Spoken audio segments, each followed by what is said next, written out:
We recording over there? We are recording over there, Collin.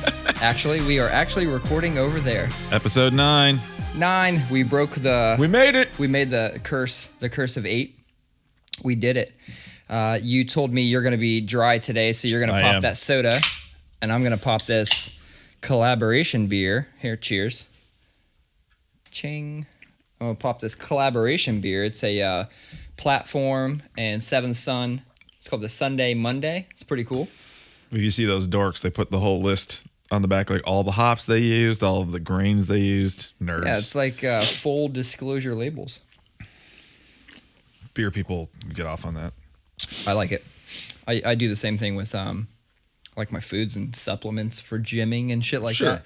I like the companies that put the, full ingredient list on there. Yeah. Sorry. I should probably, my wife texted me and should probably check. Oh, if you had a fancy Samsung watch like this, you could just casually glance at your watch. Wait, no, you could do the Apple Watch. Yeah, I know. She was saying thanks. It was very important that you got that right now.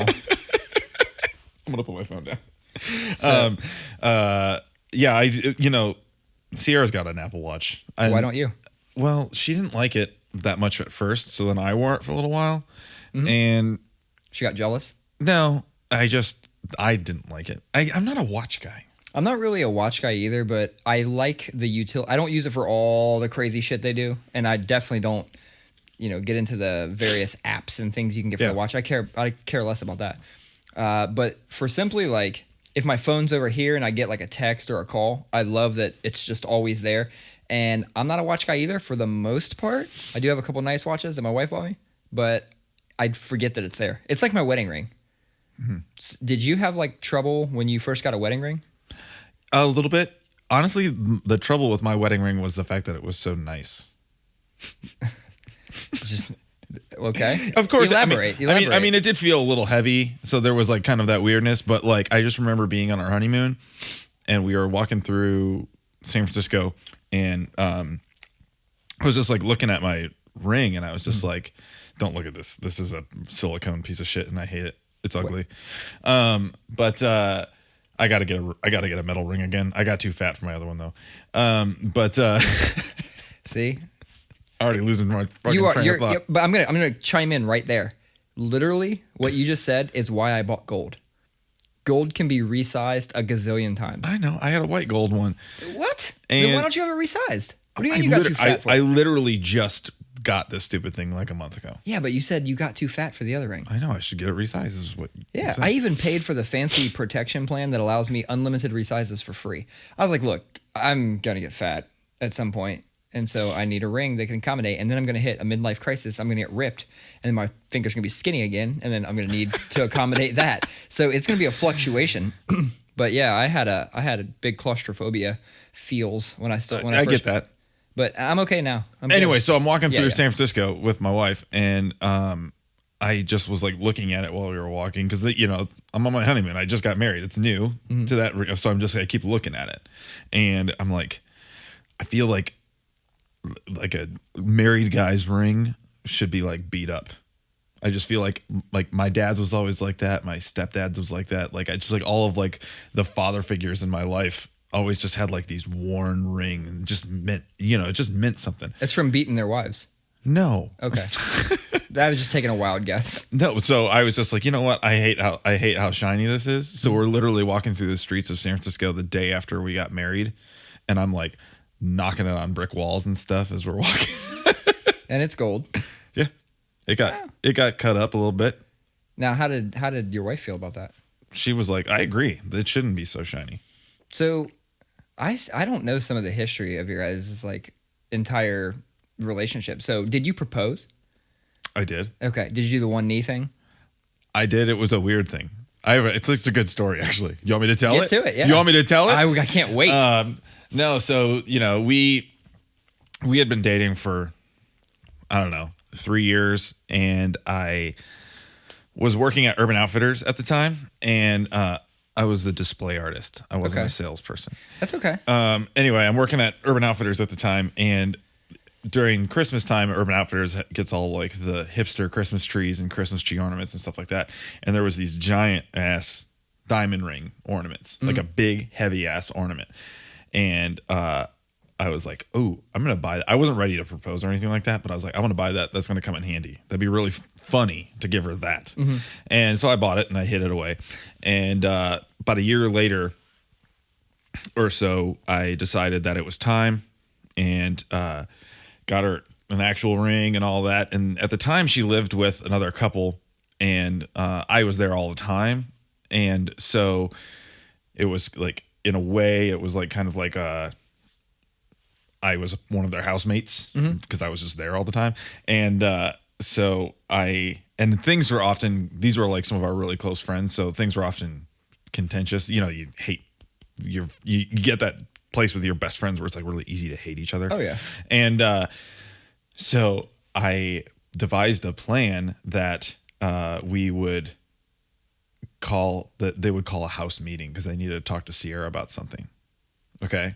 And they just told her that morning, like, hey, after this evening, like, make sure you don't do anything because Tim and I want to have a house meeting with you. And she all day was texting me like, I have no idea what I did.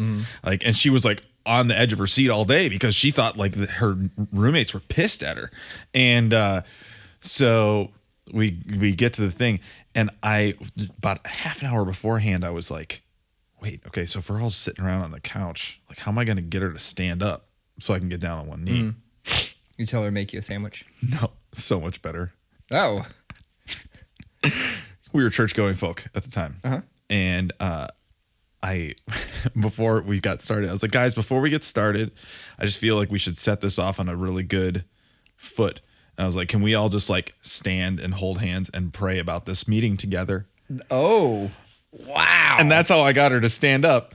And then everybody else sat down, and you. So then I don't even know if anybody else sat down, but I was so fucking nervous, you know. And I get down on one knee, and I had this big ass ring in my pocket. And I pull that out, and I'm so nervous. And she realizes what's happening. I don't even have it out of my pocket. She realizes what's happening, so she's bawling her eyes out, and I'm nervous and I'm teary, and I was like, I pulled it out of my pocket, and I'm shaking with this thing, and I'm like talking like this, and I'm like, oops, wrong one.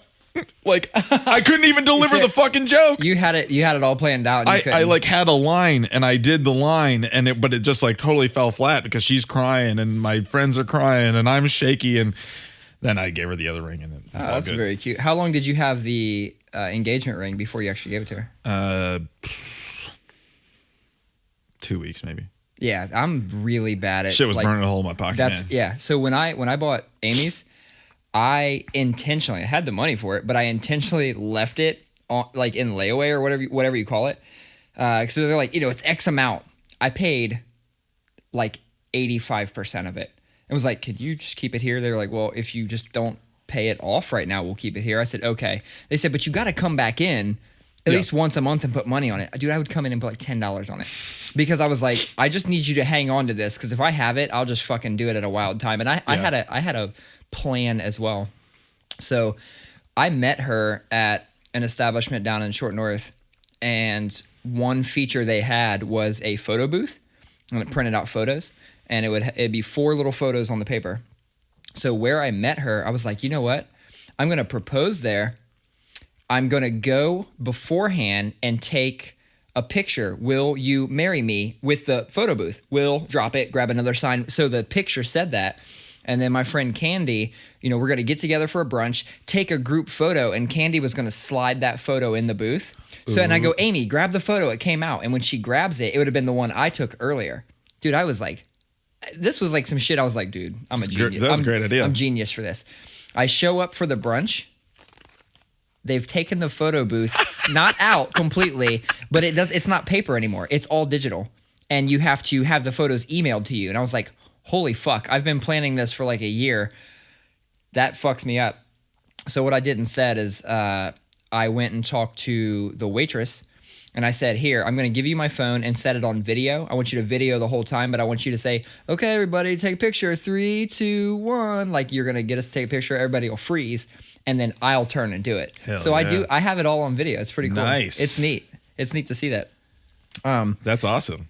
But yeah, absolutely under no circumstance would I have been able to keep that ring secret. I mean, I think I had it 1, maybe 2 weeks, and I'd taken like 7 pictures of it, and I was like sending it to people. And then I'd get real worried, like, oh my God, what if she goes into my phone for something and she sees the picture? So I was like deleting text, and like it became too weird and secretive. I remember I had it like in my closet in my room, buried under a bunch of stuff, like as far away from anywhere. I lived by myself at the time, but like far away from where anybody could find it. And but I remember it was like the Lord of the Rings or some shit. Like I would just like periodically go in there and take it out and just like stare at it. Oh yeah, and then put it back. I mean, yeah, dude. So before, I don't even think we were married yet, but I went to like Target or something, and on the rack, it was like a clearance rack. I found a shirt. It was definitely 1 size too small, but I bought it anyway. It said Trophy Husband, and it had this big fucking trophy on it. Did you ever have any like novelty shirts like that? I see what you did there, because we were kind of talking about this the other day about novelty shirts and how I hate them. And I think that novelty shirts are funny. Don't get me wrong. I worked at Hot Topic. I was a manager at Hot Topic. So and Urban Outfitters. And Urban Outfitters. So. But like novelty shirts, not like Urban Outfitters novelty that's like, oh, it's a Garbage Pail Kids or something like that. Right. But like novelty like Trophy Husband or something silly. I still have it. I should wear it next podcast. Yeah, there you go. If it was 1 size too small then, it's like 2.5 sizes too small now. But I have had weird, like there's an old picture of me playing bass in Symphony in Peril, and I have I worked at Hot Topic at the time, and it's like a ringer, and it's like brown and like light brown, and then in like felt letters says I need a nap. Wow. Like stupid stuff like that. But that time frame, those shirts were like, they kind of came off, they were popping for a minute. Yeah, sure. I had one with a giant robot and it said all my friends are metal. I wore that several times. No, but you had another shirt, Collin. Because this came up in conversation. Yeah, so I was getting there. Sorry, I ruined it. Jeff was sending me some. You were sending me Jeff. I'm saying Jeff. Hey, you were sending me some texts of like funny novelty shirts, and I said if I ever get to I was like, please kill me if I get to the point where I'm wearing like novelty dad shirts, because I just think it's stupid. No dig on anybody who digs it. It's just not my thing. It's not my vibe. I'm mostly band shirts. So but my sister-in-law, we were where were we? Oh, I went up to Michigan to hang out with my family, and my sister-in-law gave my brother and I both of these t-shirts that said Funkel, like F-U-N, and then like a dot, and then C, and then a dot, and then L-E. So it's like a definition, and it's like says noun underneath, and it's like something like a man who is much better looking than my dad, or something like, or much better looking than your dad. I don't remember what it said, but my brother and I, like, we were both like, thanks, and then like, and laughed. I mean, it's funny. The shirt was funny, but as soon as like she walked out of the room, he and I looked at each other like, well, not gonna wear this. Yeah. We didn't have to say it though. Like my brother and I, like we knew we were thinking the exact same thing. Like, nope, because my brother only wears like mountain bike brand shirts and shit like that. So Trek. Well, yeah, something like that. Yeah, Jumpy Boys. No, so that whole time frame that I was talking about, like it was more acceptable to wear shirts like that back then. There was just lots of things that were going on back then. I love looking back at old trends now. I'm not necessarily embarrassed of any of them, to be honest. But when I started talking about that, all my friends are metal, the robot shirt, I know for a fact that there's a picture of me. I was playing a show at Trenton's Fisherman Club up near Cincinnati, and I had on the all my friends are metal, and it was a black, probably youth large shirt with green, like lime green, and because it's youth large, it definitely wasn't coming past my waist. I can't believe we did that. I had a lime green belt on, and I had green fingerless gloves. I mean, that the band I was in at the time, it was like Please tell me you had neon green strings on your guitar. I did not. Damn it. No. Damn it. Damn. If I would have totally been down with it had I known those were a thing back then. But the band I was in was like probably 90% open notes. Just lots of patterns and chunks. And like, to be honest, the glove, it felt good on my hand. Like, yeah, it felt good. It was not bad. So that's why I did that. That's hilarious. I get what you're saying too. Like, I do think all that stuff is super stupid, but I don't regret it all, man. I mean, it was a time we did a thing. I look at cringy pictures of me wearing youth larges. I can't believe I wear an adult large and I haven't grown that much in height since I was 20 years old. How does I wearing youth large shirts that are like, I don't get it. They're like little squares. I think, okay, so I've been married going on 3 years. I had a need to pull out my suit the other day. I went to put that fucking thing on. I looked at my wife and said, my suit from the wedding doesn't fit me. Ooh. Like, I can't even, first of all, every bit of me just got larger. It was like, I'm trying to think of like how to describe it. Like, there's not one part that got drastically larger. Like, my stomach didn't gain all the weight, but I am collectively about 35 pounds heavier. And what happened was my entire being just has a little extra all over it. Yeah, I just somebody blew me up like a bike pump. Just blew me up a hair because I could not even get my arm in the fucking arm thing. I got it in and I was like, it got up to my shoulder and I was like, man, this is fucking wild. And that's only from a couple years ago. So dude, I have no idea how I used to fit in that shit either because I, like you, I either wear a medium, a properly proportioned medium, so not a slim fit, or I wear a large. I like to wear like the large slim fits so they got a little length to them. See, my thing is like I can wear a medium, except for if it's too slim in the midsection, I get a little. This is a medium. I mean, but you got the pecs and I don't have the pecs. But I don't really have pecs. There's just a man. You got more than I do. I got moobs. And so, I can wear a decent medium before it's washed. Oh yeah. So I can wear a decent medium one time and it looks amazing. I've learned what that feels like when I try it on.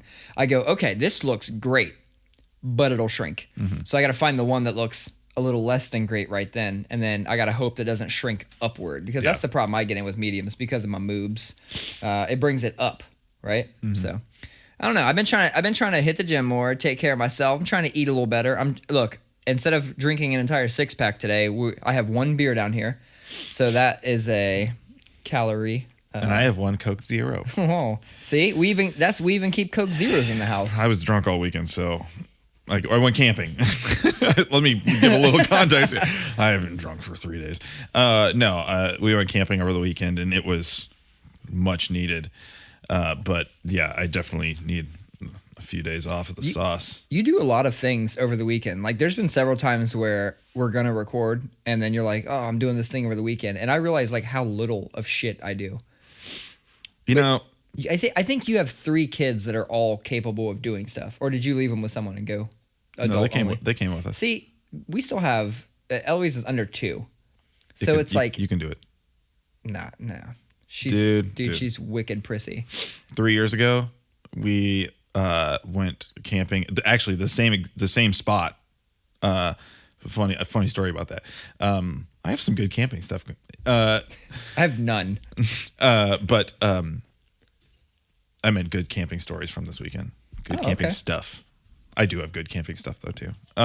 But now I lost my fucking train of thought. Oh yeah. 3 years ago. we were camping at Buck Creek State Park over in Springfield. Really nice state park if you're in Springfield, Ohio area. It's very nice. Anyway, like 3 years ago, and it was in October. We often go camping for my best friend's birthday in the end of October, and it's chilly. It's generally chilly. It's usually 55 in the day, maybe upper 30s, lower 40s at night. No big deal. And get a bunch of blankets and sleeping bags and layers. And but this weekend we had it all planned out. We had other friends coming in from out of town to go camping with us and stuff like that. And like the temperature just dove that week, and it was 15 degrees overnight. It was like 40 during the day. Like this weekend, but No, a couple 3 years ago in October. It was October. But okay. I was telling you how you can take your kids camping because we went that weekend with all 3 kids, 15 degrees overnight. Our youngest was 4.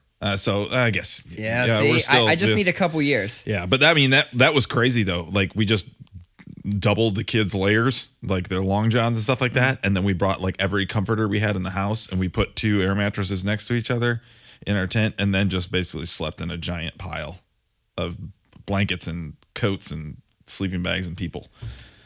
Wow. My family only. Yeah, it was like the whole campground. They just put all their shit in the middle, and everybody slept together. That'd be creepy.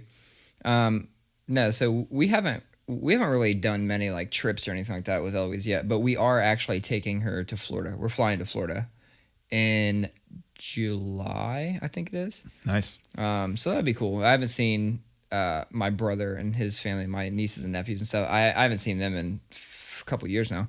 So it'd be great. And he's got a pool and he lives like, I don't know, a mile and a half from the beach. Mm-hmm. So that should be fun. I think for us with like doing stuff a lot, because especially the last few years, we've started to like go do more stuff as a family. And it is also nice. Like we have a lot of, like our parents are all like really cool with like, oh yeah, we'll take the kids for the weekends. You guys can go do a thing or, but there is the point where, our kids are just old enough that we can easily do stuff like that. But I will say that also 7 years ago, we weren't in a place where we could like afford to go pack up and go for the weekend. You know what I mean? Now it's like now you're the creative director.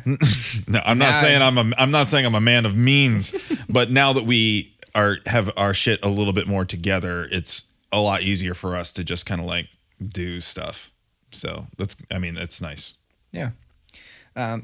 So I started to say earlier, I've been trying to take care of myself a little more. Oh yeah. Sorry.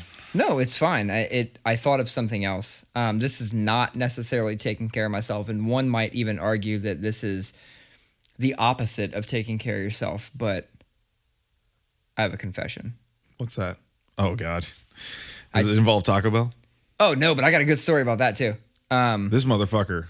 Yeah, I know. I'm like constantly has texted me a picture of eating Taco Bell almost every day for the last week. Yeah, we put that shit. I'm gonna switch to that story real quick. We put that on hold because I went there to get Taco Bell breakfast. I want to say maybe Saturday or something.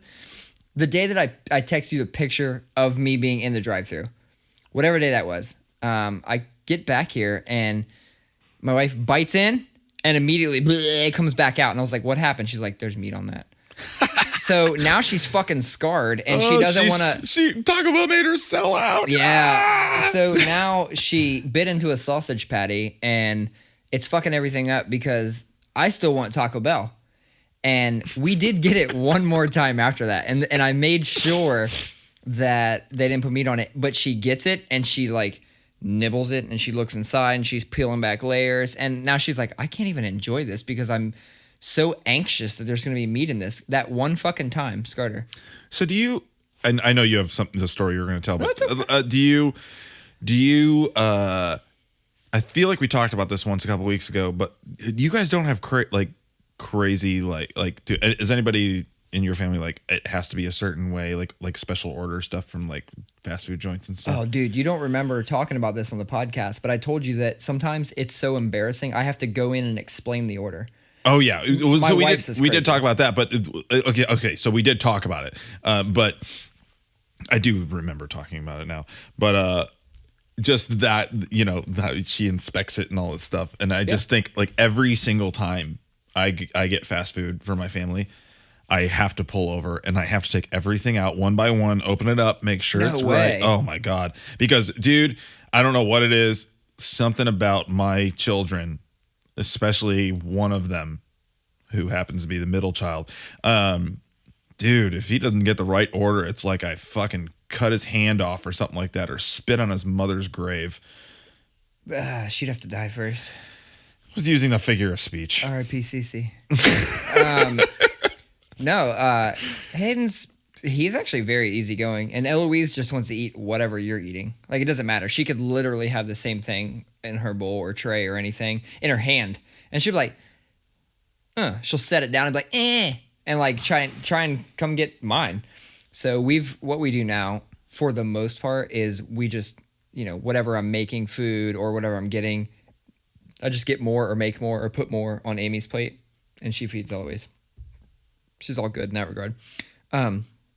Shit. I'm not going to go back to the other story yet. I'm just going to wait. I'm going to leave everybody in anticipation of what my... It's because you don't remember what you were No, I know exactly what it was. I know exactly what it was. But I have a confession, and I'm just going to make people wait for my confession. Mm-hmm. I am definitely the person that'll get fast food, and if it's like fucked up or the patty's like hanging off the side or something, if it's like a burger or whatever it is, I fix it all. I will open it up and I'll put the lettuce back where it goes, and I'll take the pickles, and the fuckhead just grabbed like 7 pickles and threw them on there, but they're all in like a stack, right? I assemble them in a manner so I'll get pickle in every bite. Dude, I feel like preparation and presentation is key. But this is for your own. This is for my own. Okay. You're not like opening up your family's like, ooh. No, fuck that. They're on their own. I feel like it tastes better when it's like, when you're getting all the flavors, because, okay, that's also my problem with Chipotle when you get a burrito, is when you bite into it and it's like, oh, that was a glob of rice. I'm not getting any sour cream. And then you get to the end and it's like, oh, I have nothing left except sour cream and shell. Okay. I was going to say, I think that's like, I like the food journey of eating a Chipotle burrito, for instance. Like... You want to go through layers, though? As you start to get towards the middle, you get more of the salsa, and then less of the salsa as you get toward the end. But now, if it's a condiment that is all just like stuffed to one end, yeah, fuck that. I am so fucking bougie, apparently, because when I go in, I go, will you mix that? I make them mix it. They have special forks, and like they always have something down in that salsa area, whether it's like forks or lids. Sometimes they have lids, and they'll fucking toss my burrito before they fold that bitch up. It tastes better that way. I like all the ingredients together. Nobody wants to eat through layers like that. It's not fucking bean dip. Don't say nobody, because I like it. I don't believe you. I feel like you're just saying that. It's not bean dip. Nobody wants to eat through 7 layers. You just want it. When you make dinner, like meat and potatoes and another vegetable. Okay. If you're given a plate of that, do you just stir it all up into one big pile? No, because it's not meant to be. Those are separate things. That is main and sides. Your burrito is not comprised of main and sides. You should not eat through the chicken to get to the corn. All right. Okay. This is awesome. I love that we're arguing about something so stupid. Okay. Let me back up then. When you go to Subway and they put all your stuff on, do you say, can you mix that up and then put it back in? Of course not. That's supposed to be in layers. It's specifically burritos. It's mainly burritos. That's where I have the hardest time. And I also refuse to eat corn by itself, and I don't eat mashed potatoes by themselves. I got to have corn and mashed potatoes together. And I scoop the potato and I dip it in the corn. I don't mix it. Oh. Yeah, I take it and it's like sticky, and I like stick the corn to it, and then the corn hits my. You know what I like to do? First. What I've liked to do since I was a kid was my grandpa. My grandpa does this. Is he plops a big ass pile of mashed potatoes, then sticks a spoon down the middle, makes a little divot, throws a little piece of butter in there. Okay. And then scoops his corn and puts it on top of that, and then just kind of eats along the side. Yeah, I can see that. It's like a corn volcano. I used to, and Kyle could testify to this, I used to be the person that 100% could only focus on one thing at a time, like one section of food. So, for example, meat and potatoes. Would you like make sure they're like totally? They could not fucking touch. I didn't want anything touching. I would eat Sierra's like that. 100% of something before moving on to the other thing. Sierra's like that. So then I had to prioritize my food. Like, what happens if I get towards the end and I'm full? What do I care least about? Right. I eat that fucker last, which is hit or miss, right? Because what if I get down and then I eat that last and it's the last thing I tasted? Now I got the worst taste in my mouth. That's the thing. You're supposed to get that stuff out of the way first. To an extent. Well, first of all, I don't put anything on my plate I won't eat. I'm just, fuck it. I just eat that shit. Back up. I was a broke boy. When you said, well, same.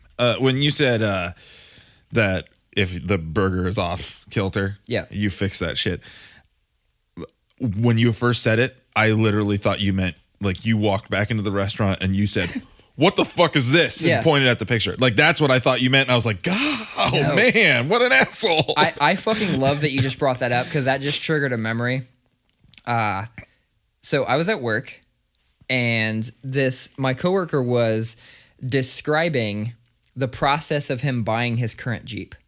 Okay. So he's going in and he's picking, it's a used Jeep, I'm pretty sure. And he's like, wow, this is perfect, except for I don't like these seats. Right. And they're like, oh, no problem. We will get you some seat covers. And he's like, no. Like, this is a nice Jeep. I'm not fucking putting seat covers on it. And they're like, no. What kind of fucking salesman would say that? I know, right? So they're like, no. The salesman's like, no. You don't understand. Like, this is not the seat covers from the 80s. Like, nowadays, they fucking look like seats. Like, let me show you some pictures. So he pulls up the site. He's showing them the pictures. And he goes, wow, that actually really does look really nice. Like, you can't even tell those are covers. You know what? Do me a favor. Pull up Burger King's menu. And then the guy goes, okay. So he pulls up Burger King and goes, see that Whopper? He's like, when's the last time you got a Whopper that looked like that? Pictures are deceiving. I don't want seat covers. Dude, he fucking flipped it on him. And it blew my mind because I cannot wait to use that same thing. I dare somebody to tell me, no, it'll be fine. Look at these pictures because I am fucking stealing that move 100%. That is good. Wasn't that good? That's good. You didn't even see where I was going with that. You were just I did not. Right. I was like, is he about to tell me that these seats were awesome? No. I mean, honestly, I'd fuck with some seat covers. Like, my seats are garbage right now. I need to get my car detailed. That's what I need. We all do. Do you fuck with that? Have you, or should I say, have you ever fucked with that? Yeah. Really? Well, not for myself. My car is a shithole. Not a shithole. I saw somebody at Taco Bell the other day pulling out of the Taco Bell drive-thru. You were partaking in the bell? And she was some lady driving a shitty old little Toyota Camry, and I'm no joke, her passenger seat was piled up to her shoulder with fast food trash. I'm not saying my car's a shithole like that, but like I was at a light on the way here looking at my Jeep, and like there's like dust all over like the console, like underneath that I couldn't see. I mean, I drove here with a Bluetooth speaker in my Jeep because I have a big hole in my big hole in my dashboard where the stereo is supposed to be. I love that. You showed up and like I'm used to you like opening the door and you're holding a 6-pack. Today I opened the door and you was like, "Do you have a micro USB?" I was like, "What?" You were like, "I want to charge this while we podcast." I was like, "Fuck." It was like this, and it's a gnarly speaker. Is it like weatherproof, waterproof? I didn't know that until this weekend when we were camping. It's a JBL Charge 3. I think the Charge 4 is out now. Boom. But it is hands down the best Bluetooth speaker I've ever owned. And it sounds amazing at any volume. Has 2 woofers on the sides. And it's like good bass response, even like sitting outside. And I sound like such a dork right now. I'm talking about Bluetooth speakers. Anyway, I'm remembering when you said, "Oh, it's actually nice to not have any music in my car," and then you've given up on that. You're like, "Fucking, I need woofers." No, I literally made that decision. I left and I got halfway down the street, and I was like, it's a really nice night, and I got the top off the Jeep, and I'm riding up the byway up to Jeff's place. I'm gonna have some music. So then I went and got the speaker. So you had it out in the elements this weekend? Yeah, we were camping and it wasn't supposed to rain, and Saturday night in the middle of the night there was a pop-up like pretty hard thunderstorm and sat out in the rain like all night, and I think it rained for hours, and got up the next morning, wiped it off with a towel real quick and popped it back on and started playing music immediately. It was awesome. Wow. Like no problem. And there's like a really tightly sealed like rubber cover that covers the charge jacks and stuff. But no, yeah, I highly recommend it. We had some pretty gnarly weather since we last podcasted, just in Ohio in general. We had it was fucking bad here, and we had constant sirens going off, and like a true Ohioan, I didn't go to the basement. I actually stood at the door and was watching for it. Yeah, I mean, I feel that. I'm generally like really nonchalant about that stuff. Mostly because like with the tornado sirens and tornado watches and warnings. For one, am I crazy? When we were a kid, tornado warning meant like touchdown. Now it's a little rotation in the clouds.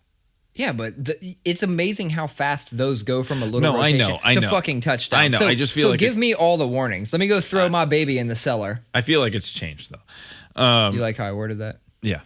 All right. Throw your baby in the cellar. Throw my baby in the cellar. But I don't really, especially because we live within the outer belt. I mean, you live out of town and out where it's A, flatter, and B, out here in the sticks, it's like dude. I'm sorry. Fuck. But out here, the temperature is generally like 2 or 3 degrees cooler than it is in the city. The wind has different vibes because there's less blocking it and stuff like that. And so I know that like the chance of a tornado hitting hard in where I live is slim. So I generally but if it ever does, it's gonna fuck the city up. Because houses are like, they're right next to each other. But this weekend or last week when it happened though, it was still up. It was like midnight, and I knew I had heard that Dayton got it real bad. Yeah, they got it bad. And I had heard they got it bad, and that's direct shot. And so when the siren started going off, I was like, I should probably at least turn the news on and see what the scoop is. So I turned the news on, and immediately, like 2 seconds after I turned it on, the weather guy goes, and we're seeing some heavy rotation directly above the Ohio State University right now. And I'm just like, oh my God, that's a mile from my house. Yeah. So I'm like, well, let's get the kids up. And I'll tell you what, man, my oldest he has anxiety and like clinical anxiety. So he's already like really freaked out about stuff a lot. But especially when it comes to weather, like if it's like a little bit more than breezy, he's always like, do we have to have the windows open? And stuff like he freaks about weather, and it sucks because I really like weather and I really like bad weather. And but I'll tell you what, man, the other 2 kids woke up easily. They're like, oh, I hear sirens, and they went downstairs. But he was like out cold, like dead cold. And so it took me a significant amount to wake him just to get him out of bed. Should have just carried him down there. I tried, but he was just like dead the way weight? he was shaped in his bed and the dead weight. There's another reason you need to go to the gym more. Yeah, that's true. See?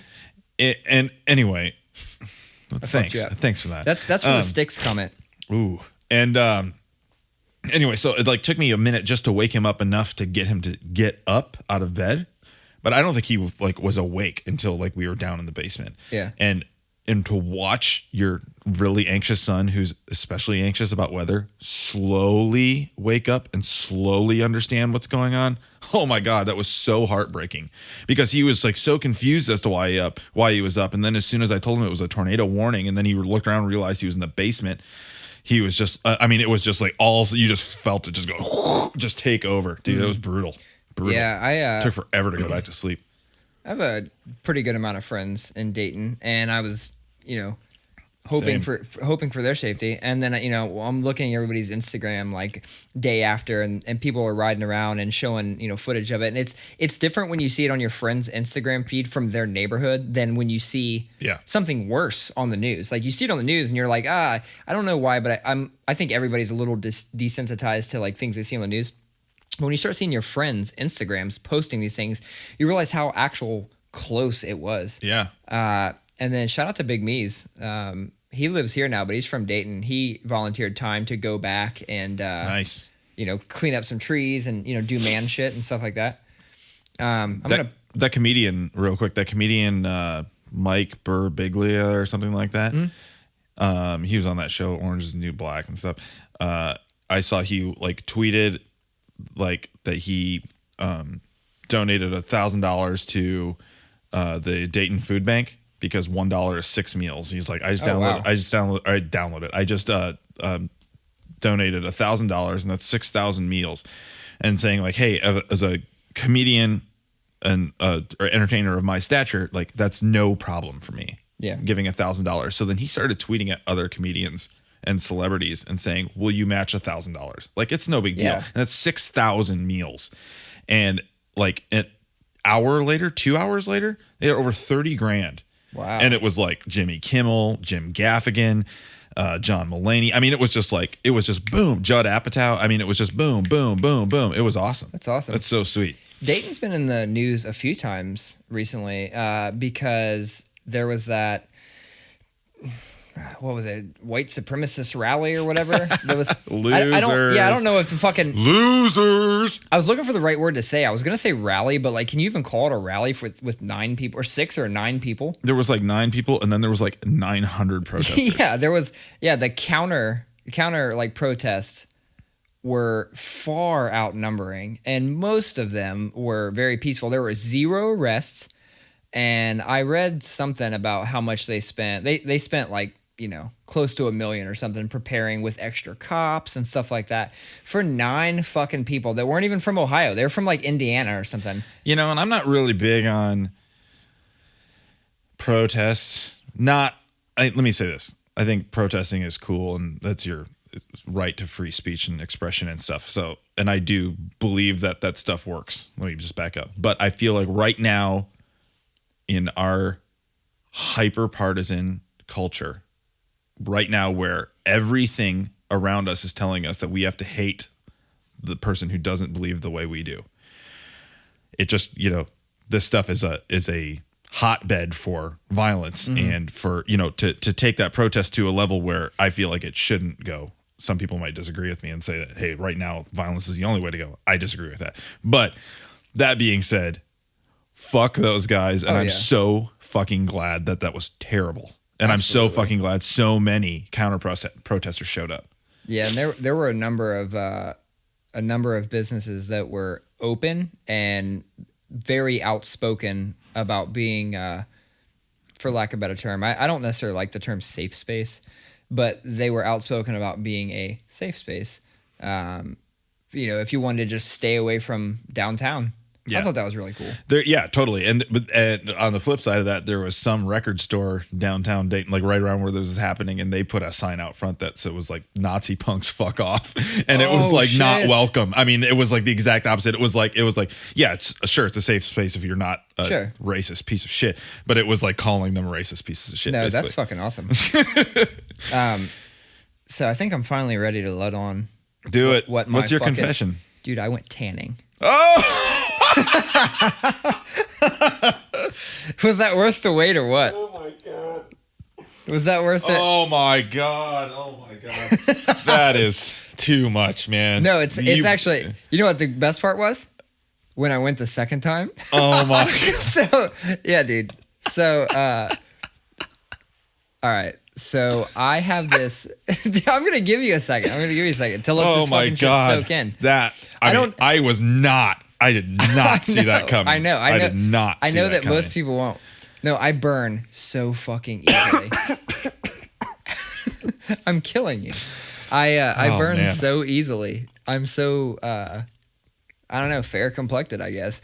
And I mentioned that I'm going to Florida, right? Mm-hmm. So somewhere in my brain, I was like, got to get a base tan. Prime the pump. Yeah, exactly. Got to get a base tan. And the past couple of times that I've gone outside and like extended, doing yard work and shit like that, I've gotten so fucking burnt. And I was like, I can't find the middle ground. I cannot find the fucking middle ground and just not be burnt as shit or not be pale as shit. So I was like, I got to figure this out. So I have this gym membership through my work that allows me to go to like, dude, chill out. I have this gym membership through work that allows me to go like a whole network of gyms. I don't have to go to one gym. One of the gyms is a Planet Fitness. Mm-hmm. With this membership, I get what's called the Black Card, which I get to use the fucking massage beds and the hydro jets and all this crazy shit. There's even this weird thing that looks like an egg that you like lay in, and is it's that like sensory deprivation shit? It's something like that. Yeah, it's called like the Soma Fit or something. It's like a meditation chamber. Yeah, I haven't gone in that shit yet, but I hear that shit's crazy. I'm gonna do the salt floating thing too. Oh, I thought that was this. I thought no, this one's not the. I got a story about that, but it's not the floaty thing. But anyway, so I tell the lady, I go, hey, what's the deal with these beds? And she's like, well, the max time is 9 minutes. I said, okay, so they're probably pretty fucking strong. Because I remember tanning like a long time ago. Like when I was, dude, I know. Stop looking at me like that. When I was going on a different trip. You made me hit the fucking mic for the first time. They did. I hit the cord like 3 times. And it was like 15 or 20 minutes. And so I was like, damn, these must be strong beds. Like, let me get 4. I'll take 4 minutes. And it's a stand-up bed, and I went in, and I was like tanning and shit. I got out of it, and I was like, dude, I don't feel like anything fucking happened. Like, nothing happened. I go home, I wake up the next day, my whole fucking stomach is burnt. Burnt. 4 fucking minutes in this thing. And I was like, oh my God. Apparently, I need to go like 2 minutes or something. So I wait until... You do look pretty tan, though. Well, nice I've been doing a shit ton of yard work. I thought you were going to be like, I've been doing a shit ton of tanning. No. So I did that. And then like, I give it a few days because like, fuck, I don't want to get burnt any more than I'm already burnt. I give it a few days and I'm there and it's really late. And I'm like, what's up? Let me get 3 minutes. So I did 3 minutes. And then I got out of that and I was like, I feel fine. Woke up the next day, was a little red. I'm like, oh my God, 3 fucking minutes? This is crazy. And then after that, I've been walking the neighborhood a shit ton, taking the dog on walks, doing a lot of landscaping. I mean, you saw the patio. There's the landscaping bed all around it and down the side of the house, and planted some flowers over here, and we're like cleaning up landscaping. So I've been outside a lot. That's why I look semi-tan. It's not the tanning bed. The tanning bed only makes me red. Like, so far, I haven't figured it out. That was the best. That was my tan I was bomb. just like picturing you put on those little teeny glasses. And dude, they hand them to me. I just hung them on the door. I didn't put them on. I just kept my eyes closed. That was it. What the fuck's... I don't understand the difference. If I put those things on, I'm just going to have weird tan eyes, like with nothing there. And people are going to look at me and be like, oh, this motherfucker tans because he's got the tanning goggles. So I did not put them on. I don't know what that does to me. I will say, though, the only thing that could have made that worse is if when I just said you do have a pretty nice tan going and you told me that it was like self-tanner or like spray tan. That's the only way that could have been worse. No. Okay, so I was curious. I was like, is this base thing a real thing? So I actually Googled, should I get a base tan? Should I get a base tan before I go into a tropical area or like Florida or anything? And I found this fucking website. It was like, no, it does nothing for you. That's funny. Yeah. And then like I did all this research on like, I'm about to fuck it up for a minute. I'm going to fuck you up. I'm going to mess up your brain. There are 2 different types of UV rays. There's UVA and UVB. Sure. B burns you. UVB, I remember it because it's B, burn. It tans the superficial outside part of your shit. And then A, those before I was, I called those awesome, UV awesome rays. And those tanned the deeper layers. And then your tan would show up like 2 or 3 days later. So you're tan deep in your heart now. Nah, man. Apparently that's the fucking worst for you. Like my friend Candy, you know Candy? Okay, she used to work at a tanning salon. And so, like, I asked her all this advice one time. I'm like, what the fuck do I need? She's like, make sure they have UVA. It takes a couple days for it to show up, but it's a deeper tan. It lasts longer, blah, blah. We score Tandy. Isn't... Right? Is that like what gives you cancer? Yes. Like, A is, like, so fucking bad for you. It's, like, it's really bad. And all these things that I've always thought about tanning, like, you got to get a base tan and shit, and it'll help you from burning. It's fucking bullshit. It's not even real. So those are the people who end up looking like leather purses when they're 60 or 40. Dude. My wife's, she's going to kill me for telling this story. So my wife's grandma, it was like one of the first family functions I went to. And it was like a birthday party for Hayden. And in walks the leatheriest Leatherface like woman. And she had on, you remember how we talked about jeans from the buckle having like sequins and shit? Mm-hmm. Well, she had on a jean skirt. Hell yeah, and she a did. Jean top. Hell yeah, and she a fucking did. Cowboy hat. Woo! And she was pushing. Was it bedazzled? Yes. Okay. And she was leather as fuck.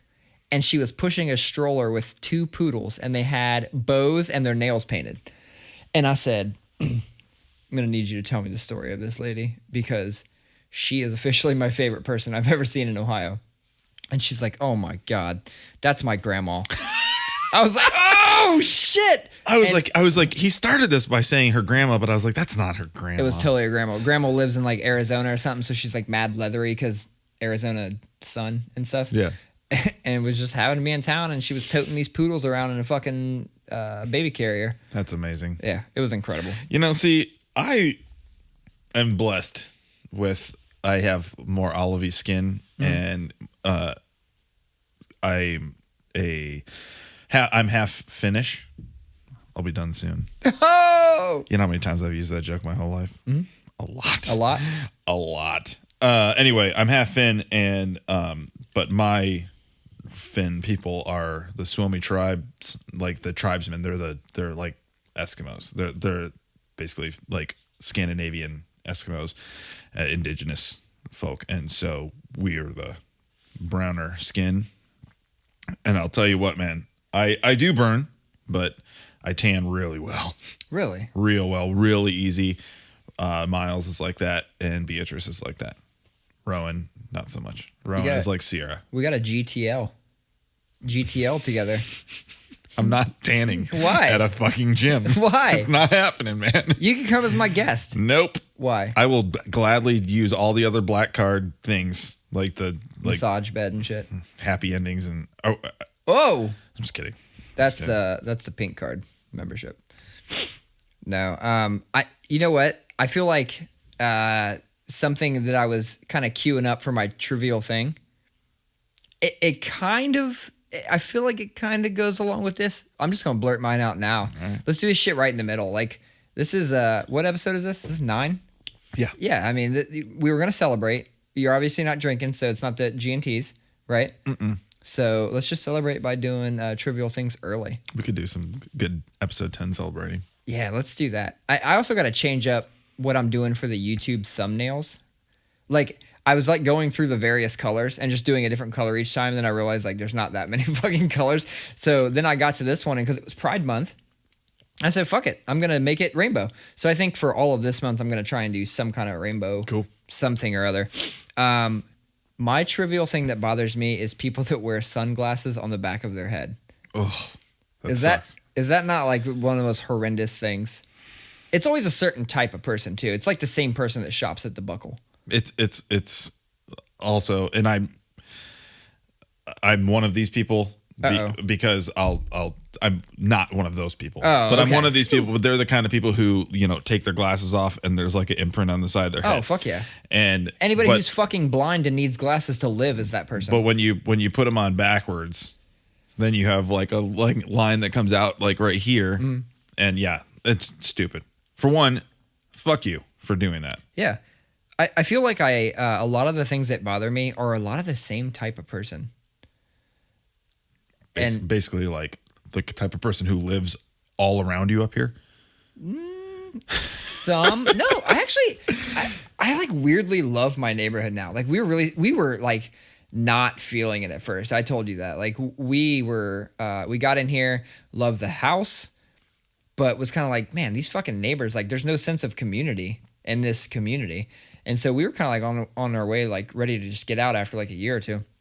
And then all of a sudden, like started really, I think everybody opened up, and like there's a lot of awesome people in here. I can't, like now that we have the patio, I can't wait to invite neighbors over and just fucking drink.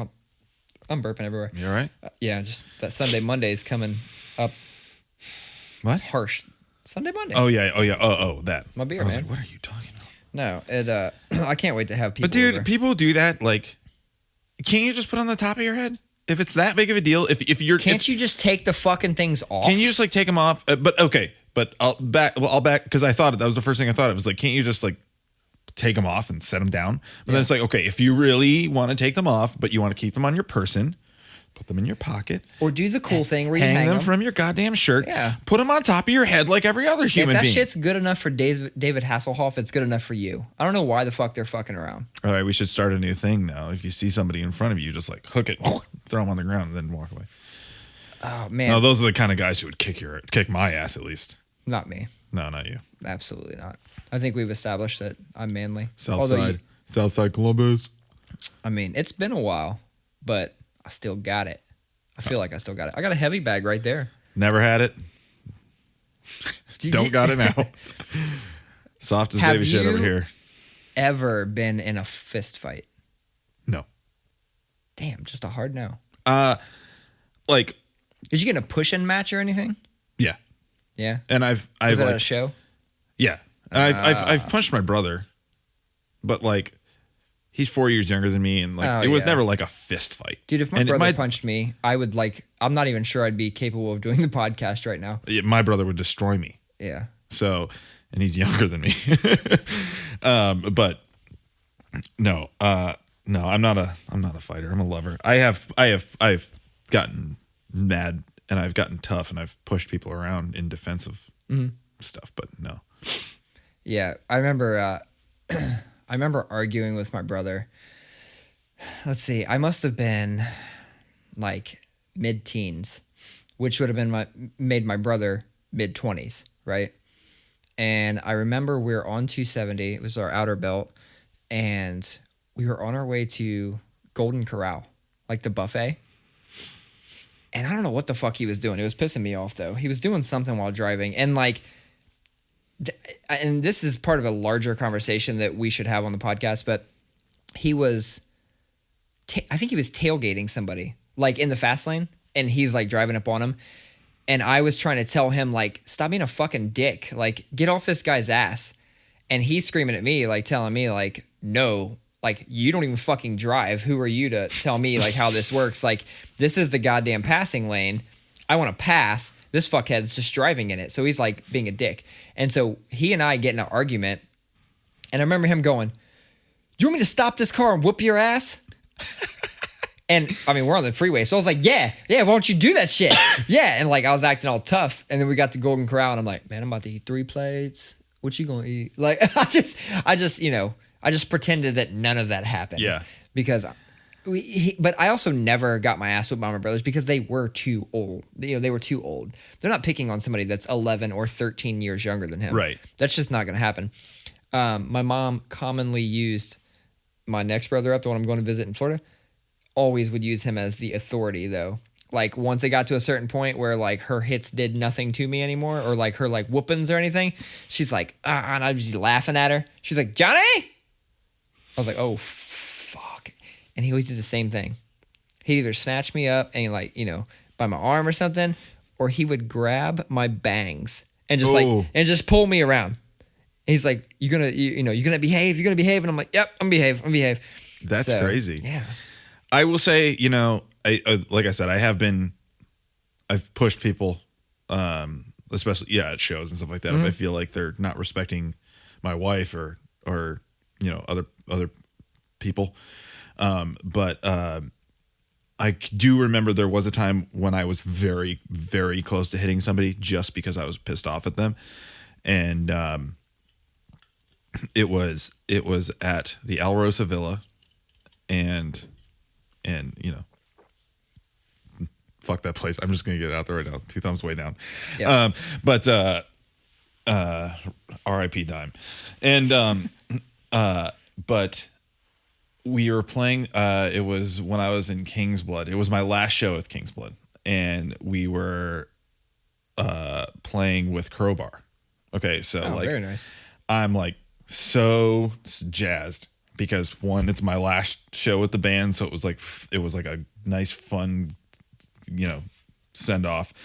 It's with like literally one of my favorite bands in the world, and you know, as much as I hate that place, it was like playing on a stage with an awesome sound system. And so we were told we had 25 minutes, and I double checked with the promoter before we played, and I knew how long our set was. I knew she also told me how many songs we could play. And the sound guy before our second to last song was like, over the monitor, it was like, this is your last song. And I just looked at him and I was like, we got 2 more. You know, I was like, we got 2 more, man. And he shook his head or something like that. And then we were like we were like towards the end of that second to last song. And the sound guy came up to the front of the crowd and was looking at us going, this is your last song. And we ended the song and got ready to play the last one. And he was yelling from the floor. And I was like, we were given a time. And I looked around and I was like, cause I was mad at this point. Yeah. It's my last show. Emotions are high too, you know, just in general, emotions are high. And I'm like, I look around and I was like, I'm the drummer. I'm in charge of this. You know what I mean? So I was just like click, click, click. And we just went into it. And did he shut your sound off? He fucking shut the sound off. Motherfucker. And I didn't. He shut that off. And then I just kept playing. I could hear guitar stage volume and all that. And I was like, fuck you, man. Like, these are acoustic drums. I just kept playing.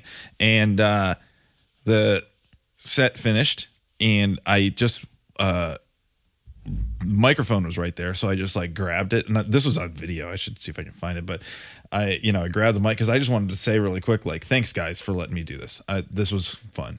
And I wanted to thank everybody. Yeah. And I was like talking and I'm like, and I just threw the microphone and I walk off the stage and he confronts me backstage, the sound guy, and he's in my fucking grill. Mm-hmm. Okay. And he's just like, I told you, your song was over. And I said, you know what, man? And I just started cussing this dude out. I was furious. And my guitar player, Buddy McFly, do you know McFly? Oh yeah. This is a guy who spent all of the 1990s fighting. This is a dude who's fucking had some fights. I met him in a Giant Eagle going. I did not meet him in local music. I met him at Giant Eagle. And he walks up and he goes, he walks up and grabs my shoulders and turns to me and he goes, go outside. And I went outside and a few minutes later he goes, you were right to be really mad, but you were making a fist and I could see the look you were giving. I knew what was going to happen and you didn't want to do that. Yeah. So I came close. Very nice. I've been in several, but those days are long behind me. So I don't feel like even going into those stories. I'll tell the one quickly about McFly though. So I think I was living in Clintonville at the time. And I want to say I was at the Clintonville Giant Eagle, the one that's like just past Ackerman. Yeah. And I glance over and I saw this like really nice tattoo on the calf. And I was like, oh shit. And I don't know who did it now, but I recognized it as something. And I was like, hey, did so-and-so do that tattoo? He's like, yeah. And just got to chatting for 2 seconds and ended up being McFly. Oh, yeah. That's literally how I met him. And then I started seeing him at shows. I was like, oh, shit. Like, met you at Giant Eagle. At some point, we talked about... you talked about Heist or something. I don't know what we talked about. Empire of Rats or something? Like, whatever we talked about, that came up. It reminded me... I also met Zach. I didn't meet him in local music either. I met him standing at German Village Music House. And he was, like, picking up a bass from Bill. I don't know if it just got set up or something. And I think I was dropping off a guitar to get set up. And we just got talking about some shit. And I was like, oh, fuck. Like, like all my friends. That's hilarious. Yeah, I didn't meet either one of those, like, at shows. Either of those people at shows. But I have a crazy fucking story.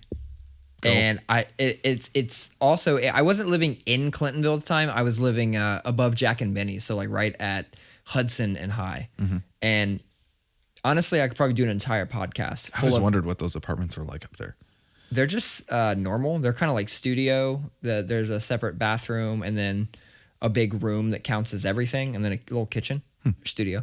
And they're owned by the people that own them, the properties, the whatever properties, is also who owns Jack and Benny's. So you actually get a 10% discount if you're in one of the apartments. I used to use that shit every time I was drunk. You get to cut to the front of the line on Sunday morning? I would call down and say, hey, I'm upstairs in apartment whatever. Can you do this? And then I would come down and pay for it. Nice. And I would just go take it back upstairs. Nice. Dude, best drunk food ever. Or hungover food, I should say. So when I was living there, it was common to not be able to park on Hudson certain times throughout summer and things like that because they do street cleaning or whatever. So they had these restricted times, and I couldn't park there overnight because the no parking started like 7, and I didn't leave for work till like, I don't know, 8:30 or something like that. So I'd always park a street over. Mm-hmm. And there's that Taco Bell, and then there's an AutoZone, I think it is, or O'Reilly. It's an O'Reilly. Mm-hmm. So I'd park on that street, cut through O'Reilly, cut through Taco Bell, go up to my apartment. One time, I park on the street and I'm walking across the O'Reilly area, and I found a cell phone. I was like, oh shit. And so like, the hood in me goes, take that. You can sell that. The good Samaritan in me goes, pick that up. Somebody lost their fucking cell phone. Like I'm sure you can look and find something in it to get it back to whomever owns it. I pick it up. I don't know what it is. It's some type of Android. And at this time I was like an iPhone user. So it was probably, You were like, I threw it in the trash. No, it wasn't that. I mean, it had a screen on it and shit like that. Like I could tell it was worth money, but I pick it up. It's dead. I take it back to my house and I had something that would charge it. I don't know what I had, but whatever it needed, a micro USB. Micro USB. Yeah. You've got it. Well, shit, I got lots of them now. Everything's got a fucking cord and a battery. But no, anyway, you have it because I'm charging my Bluetooth speaker that's true. Upstairs. No, that's what I'm saying. I got lots of them now. Back then, the only thing I had to charge anything was a fucking iPhone cable. And it was that weird like 16-pin bullshit. Anyway, so it was dead. I charge it. I'm letting it go. I look over. It's got some juice. I'm like, cool. Let me look through this thing and see who I can get it back to. I found, I'm scrolling through and there's all these random things like Dr. So-and-so. And I'm like, man, this is probably like an old person's phone.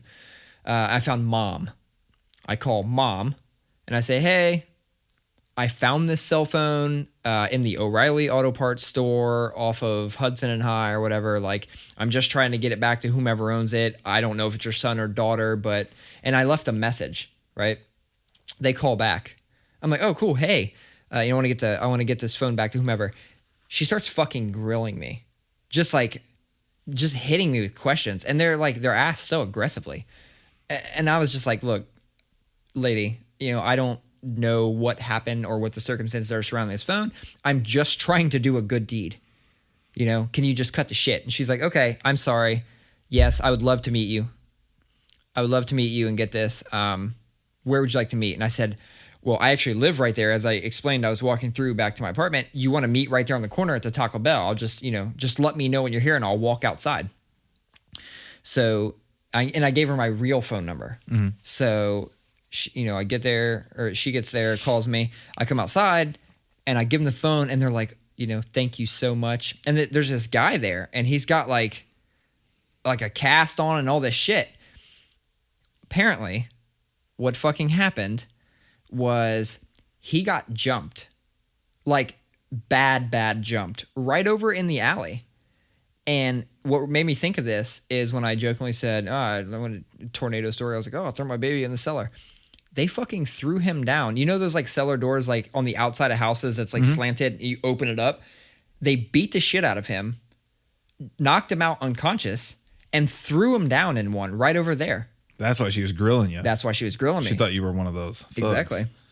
So apparently it actually happened a couple days before that. So that phone had been outside for like a couple days, which is fucking amazing that it was still in the same spot. I don't know how it ended up there. I don't know if somebody stole it from him and dropped it, or they was whooping his ass there and drug him over there. I don't know what it was, but that's why they were fucking grilling me. And she was like going in this whole like list of thing about all the health problems he has, and that made sense because there were so many doctors like saved in the phone. Then they tried to give me $5. I was like, I appreciate the gesture, but I'm good. I feel much better about returning this phone. I feel more than $5 satisfied. Plus, I got a great story out of it that someday I'll be able to tell on a podcast. 10-second story from that same intersection that also involves a cell phone. Maybe a year ago, was on my way home from a show and was turning left onto High Street from Hudson, and my buddy was sitting in the passenger seat and I had the doors off the Jeep. And I'm just turning left across the intersection there at Hudson and High. And all of a sudden he's like, oh.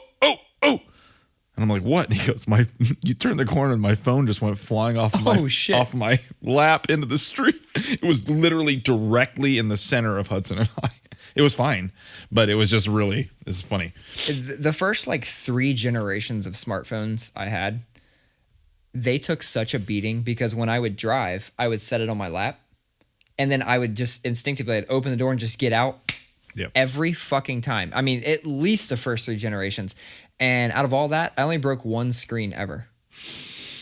iPhone 3GS. See, I broke one doing that. Mm-hmm. And it was funny because I'm a designer, so I get really weird about, like I have to have a case on my phone because I don't even leave the store anymore. You have to have a case on your phone. It's just the way it is. But I often think like I take the case off and it's just like, man, this is how Johnny Ive designed it. You know what I mean? Like as a designer, I'm like, I want to experience the phone the way it was designed to be held. They're too fucking thin. But the first time I did that, I was just like, you know what? I'm going to try. This was an iPhone 4. So it was when they got a little square, you know what I mean? And I was like, and it was when they had glass on the back too. Oh yeah. And, I remember one night sitting around Sierra and being like, I had this case off my phone. I was just cleaning it up and stuff like that. I was like, I'm going to try and carry it like this. And she goes, I was like, just because this is the way it just feels so much better. It's the way it was designed. It's the way Johnny would have intended it. And, she goes, yeah, right. She's like, you will break that. I give it 1 day. I give it 1 day. And I'm like, yeah, we'll see about that. The next day I go to a client meeting and I get out of the car and it was between my legs on the seat. Boom. Destroyed. Front and back. Glass. And when mine broke, it's because I got out of the car and it broke. I'm like, how can you not withstand this like 2.5 foot drop? God, man, I got the I told you so fucking hard. So what's your case of choice? Do you have like a brand that you just are loyal to? No, honestly, dude, I do. What is it? Tech 21. Send us some free shit, Tech 21. I don't even care. I'll gladly pay for a product that works as that. Okay, so when I switched to Android, it was around the Galaxy S5. I have the S10 now, so that shows you it's like 5 gens of phone back, right? Somebody told me when I got that phone, they're like, dude, I said I want a thin case. They're like, you got to get the Tech 21. I'm like, well, tell me about this Tech 21. And he's like, oh, it's made of, I don't know what the fuck. I'm gonna fuck some shit up. But impact disbursement technology. Yeah. You know, like basically like when things hit other things, some things are meant to take the hit and just protect. Well, how this works is it takes the force of the hit and disperses the energy around. Yeah. Right. Fucking cool. It's like football helmets and shit like that, right? So I said, okay, cool. I get that, dude. I dropped that fucking phone off of everything. No cracks, no breaks. So when I got my 7, didn't leave the fucking place without it. 10, they didn't actually have them available. They weren't ready when the 10 came out. So I left with that one, but I had a case on it day one. But dude, Tech 21 makes the best fucking cases. Nice. And they're so thin. I don't even know what this case is. Evutech? I don't know. This one. Evotech. Is that what it is? Look. Did it again. Yeah, your phone is constantly sending fucking communications back to aliens. But you know, for me, it's generally, it has to be black. I don't really like anything that's not a black case. And I want it to be as low profile as possible while being as functional, protective as possible. And you know, it helps that, you know, they're using better glass now. It also helps just with the overall grip because like I was saying earlier, I cannot hold phones. Like they're too fucking thin. I don't like it. I need something with grip. I'm also a stickler about like, I like to slide my phone in and out of my pocket. So it can't be rubbery to the point where it like impacts the slide in and out of the pocket. And dude, mine's like cloth on the back. Let me feel that thing. But it ripped on the side, as you can see. I feel it. But I was saying like another thing that like, because I've dropped this a lot as an iPhone 10, and I've dropped this a lot, and I do think a big part of it is they're just using better glass way better now. Glass. So, but way better glass. Speaking of my wife, I'm about to just change and talk about 2 quick wife stories. So one, Collin, before we started the podcast, I brewed a cup of coffee up there. Okay. While we've been here, I got a notification that it is at the desired temperature. Oh. When I get up there, I'm going to enjoy my coffee from my perfectly temperature-controlled mug before we started the podcast. I get it. Yeah, that's fantastic, right? You know what's more fantastic? What? When I went upstairs to get the MacBook just now, I couldn't get it because my wife was using it. But what was she doing? Buying me a just because gift. It happens to be the Ember travel mug. So not only do I have one for home, I now have one to take to and from work, which is really fucking cool because in all reality, I probably would have picked that one to begin with, but that thing's like $150 or something. It has like the digital readout on the side of the temperature. Christ. So the only problem with that is everybody's going to know that I drink my coffee at pussy temperatures. Like, they're like, oh, look at this fucker with his 130 degree coffee. Yeah, so there's that, right? I'm pretty hype on that, actually. So shout out to my wife for the Just sweet. Because. Shout out to Amy for Just Because gifts. Just because. And then the other thing, a funny story happened today, and this just goes like, this speaks to, I think all guys who are dating a woman or married or anything can feel this story. So she tells me about something, right? She goes, X, Y, and Z. And I go, what? She's like, yeah, I sent you a screenshot. And I'm like, oh, fuck. Like, now I'm busted. Like, there's fucking digital proof that she did tell me about this thing. So I pull out my phone, I start looking, and I don't see it. And I'm thinking like, oh, fuck, man, this is a case for why Apple is better than Samsung or Android. Like, holy shit, I didn't get her text. And then she goes, well, it said it failed, but I sent it. And I go, fuck that, you didn't send it. Fuck that. Like, fuck that. It doesn't count. It doesn't matter if you sent it. She was using the like, I sent it, it just failed. Like I was supposed to still know about some shit. Yeah, no. Yeah, I was like, fuck that. But that is like, that is some woman logic. You sent it and it failed, so you didn't resend it. Exactly. That's what I'm saying. But there's a key. That's woman logic. Like in her mind, I felt like she still had the right to like throw it in my face that she told me. That's some woman logic. Yeah. Shout out to women though. We wouldn't be here without them. Let's switch over, Collin. You never gave me a trivial thing. Oh, geez. My 1-to-1. Also, I did pull the top 3 rhymes. I did not. Damn it, dude! I know. We need to do that next episode. I would actually before you start your trivial thing, because we'll wrap up with that. Before you start that, let me just plug the fact that we should have a guest next week. It's my buddy Nick Reed. Nick is a soon-to-be father. Not that is a requirement for the podcast. I think that's the misconception. It's just the age group that we're in. It's fucking everybody's dads. So we're bringing people on. I mean, Jordan wasn't, but Nick is a soon-to-be father. He's got a history in the local music scene as both a touring, like, stagehand type thing. Also played in a touring band. He was in Beartooth when Beartooth started. Oh, okay. He's in a rock band now as the vocalist. And he's also a coffee aficionado.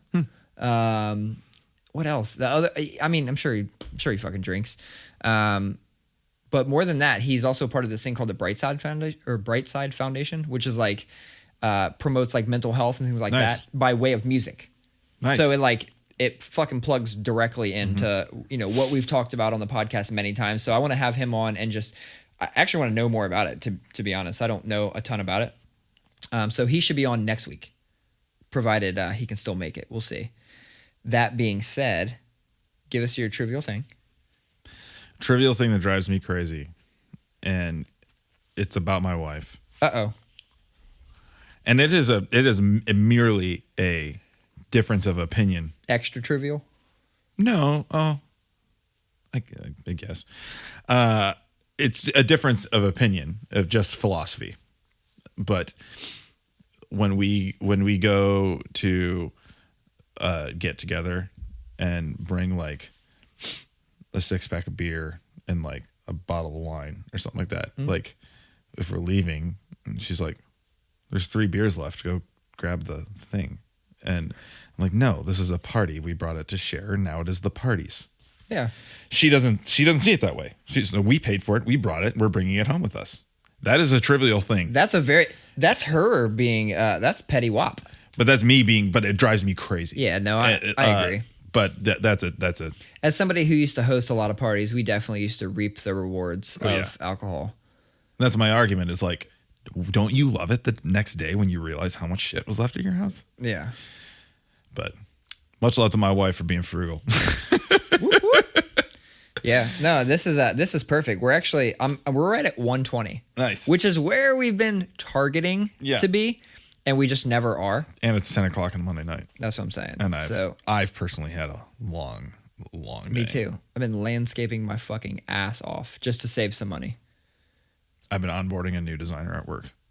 So just to save some money. I just wanted to throw that on the end like it was relevant. No. All right, cool. 9 in the books. 10. We will have to think of something fun to do for 10. Maybe we really will line up some gin and tonics or something. We'll get Maybe we really do need to do our fucking rap thing. We will. Okay, and that's I spent half an hour. But you weren't doing shit. I wasn't. I was sitting in a waiting room. Yeah. So I honestly I had time. I took my kid to his very first cross country thing tonight and like mingled with the parents and shit like that, and watched him run. Like, I don't know what I was expecting, but he fucking far exceeded my expectations. Like, the dude ran like multiple miles. And even though we got there really fucking late in true fashion for me, because I'm late to literally everything, the whole group had just gotten instructions and took off running. And I was like, dude, run over to that woman with the clipboard and figure out what the fuck's going on. He runs over to her and she's like, oh, you're fine. What's your name? Checked him off. Said, go ahead and catch up. And the track is, I want to say it's like 400 meters, which is like that'd be like half a mile. No, that'd be a quarter mile, right?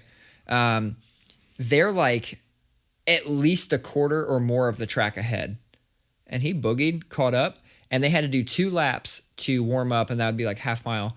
By the time he completed his warm up, there were people that had like just barely gotten past lap 1. I'm like, damn, so you caught up when they were a quarter ahead of you. You lapped them, and then you finished middle of the pack. I'm like, holy shit, like this cross country might be your shit. Yeah, dude. Like you're getting it. But then there was one kid out there that just was disgustingly fast, like way too fast. You know, I'll piggyback on that real quick. That's awesome, by the way. That's the thing is like you where you catch that thing, it's like, that's your thing, man. Yeah. You know what I mean?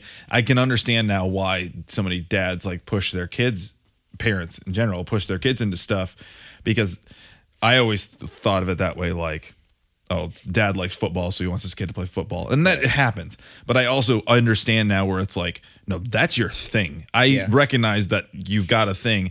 And because I was hanging out with Miles one day. It was Saturday morning soccer. And it was in between games, so we were just like screwing around at Whetstone Park, and my mother-in-law had a Nerf baseball bat and some balls in her car, so we were just dicking around, and the kid has never played baseball before, and I was pitching, and that kid was hitting 9 out of 10 pitches. Very nice. And I was like, baseball, that's your thing, man. And he doesn't want to do it, and I don't want to force him to. Yeah, Hayden played a few different things. But his thing is always been running. Like, he's told me several times, like, he's been played football a couple times, but he likes to play defense because he's running. And when they play tag, like, he's always like one of the last people to get tagged. And he loves playing soccer. So being that my wife is a marathoner, I was gonna say, like, well, it sounds like it's in the blood. Yeah, exactly. Well, you saying soccer should be in the blood because she's Mexican? Whoa. I said running. From what, the law? That could still apply. Where are you saying hurdles? Because it's like hopping the border? Like, where are you going with this, Collin? She just did Ancestry and figured out that she's like a whole bunch of Native American. Oh, yeah? That's my Navajo. I fucking used that joke earlier today, but I felt like we're using it right now. I've successfully killed you twice. Oh my God, man. No, so I'm sad that my Finnish joke wasn't that funny. It's all right. That was funny. No, so he's expressed like he loves to run and shit. So being that Amy's a marathoner, she's taken him out a few times running and gave him some pointers, but bought him all the nicest shit, because when a parent is into something and your kids want to get into it, you want to lace them up with all the coolest shit. When he started expressing interest in like shoes and shit, I was like, let's go. I'll buy you. We talked about it before. I'll buy you the LeBrons. I'll buy you the Jordans. I'll buy you whatever. It's because like that's what I'm into. And he was expressing interest, so I had no problem paying the money. Sure. Same with her. She bought him all the Nike shit, fucking Nike running shoes that are expensive as shit, all that. But yeah, like it's crazy. I sometimes I catch these jokes and I'm like, damn, that'd be a good joke for the podcast. It's not often I get to bring them onto the podcast. So I'm glad I got to do that. Has that red light been blinking the whole time? I don't fucking know. All right. Which, I wonder if in the back? it's on top.